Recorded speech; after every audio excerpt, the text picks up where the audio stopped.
Hello viewers, have you noticed a strange ticking noise coming from the engine bay of your car, for which you're pretty sure it wasn't there before?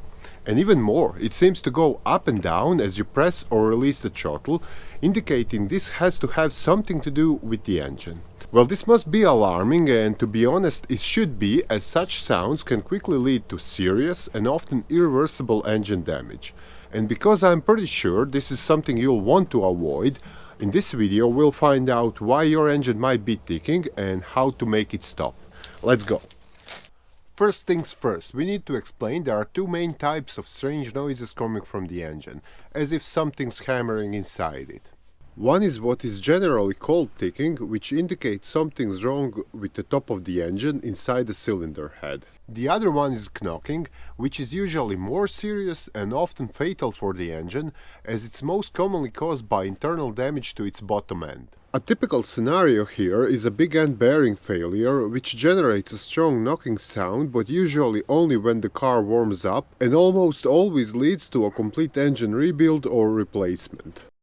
But here we'll focus on ticking noises, as this is something that can often be checked and even solved relatively easily. In many cases, the ticking is caused by a low oil level, or the oil might be contaminated, dirty, or not suitable for the engine. You may also have an issue with the oil pressure on your hands, which has to be dealt with immediately.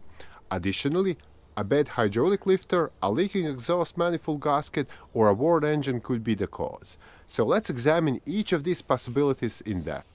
For a start, we have the oil level. If it's low, it will most likely cause engine ticking. This is because if there isn't enough oil, its pressure will drop and the moving parts will not be lubricated sufficiently anymore. Ticking might intensify as you accelerate or push the car harder, and I probably don't need to stress out how damaging this might be.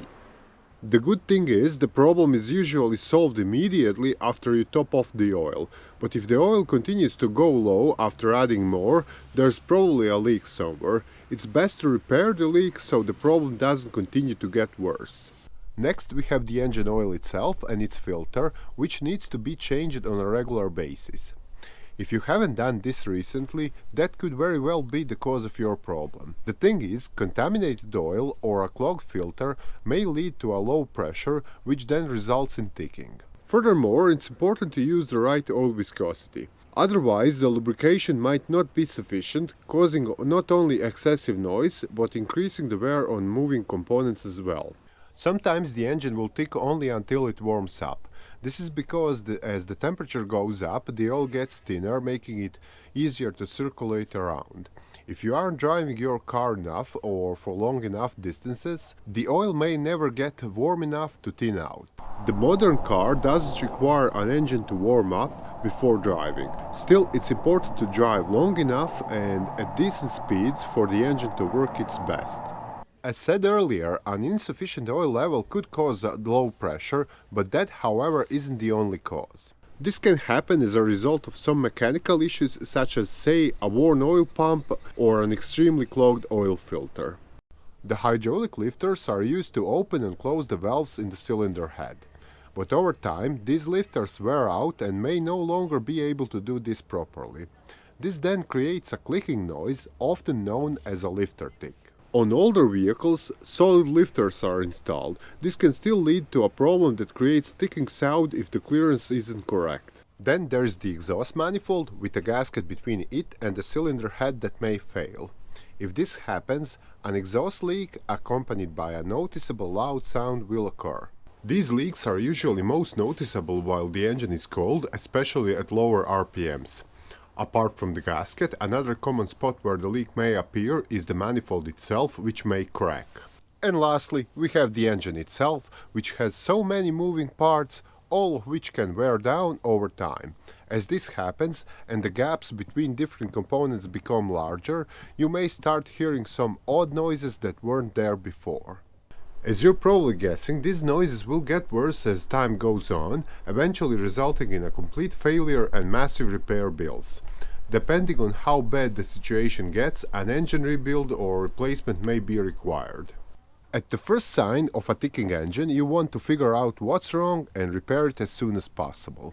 By doing so, you can prevent larger and more expensive problems, and here's how I would handle this situation.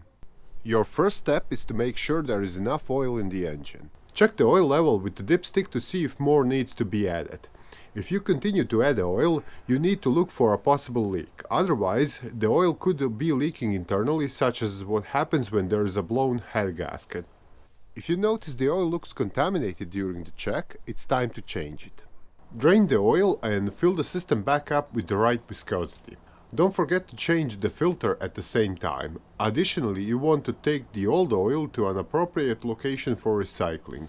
Most auto parts stores offer free oil recycling. It's also wise to keep a close eye on the oil pressure gauge in your car if it has it. However, this gauge isn't always accurate. For that reason, we recommend manually testing the oil pressure if you are hearing a ticking sound. There could be an issue with the gauge or the sensor that is causing a faulty reading.